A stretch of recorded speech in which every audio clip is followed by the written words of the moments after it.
మీది ఏ కులం మేడం? ఏ వయసులో?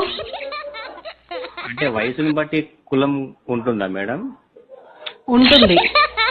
బాల్యంలో బాలకులం, యవ్వనంలో యువకులం, వృద్ధాప్యంలో పాండీకులం, రాలిపోయే వయసులో ఎండుటాకులం. మేడం అది కాదండి, మామూలుగా మీది ఏ కులం? ఎవరు లేకుంటే ఏకాకులం, ప్రేమలో ఉన్నప్పుడు ప్రేమికులం, పెళ్ళయ్యాక సంసారికులం, కానప్పుడు బ్రహ్మచారికులం. అది కాదండి మేడం, కమ్మ కాపు లాంటి మీది ఏ కులము?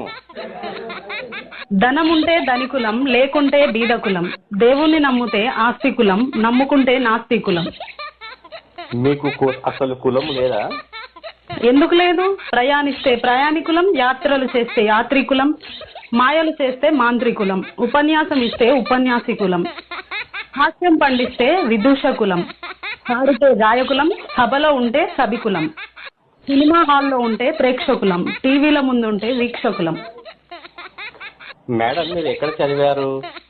చదివింది గురుకులం, అభ్యసించేది అభ్యాసకులం, బోధిస్తే బోధకులం, వృత్తిరీత్యా అధ్యాపకులం, పత్రికల పాఠకులం, నేర్పించే శిక్షకులం. అసలు మీరు ఎవరండి ఇలా చంపుతున్నారు? నాగరికత నేర్పిన నాగరికులం.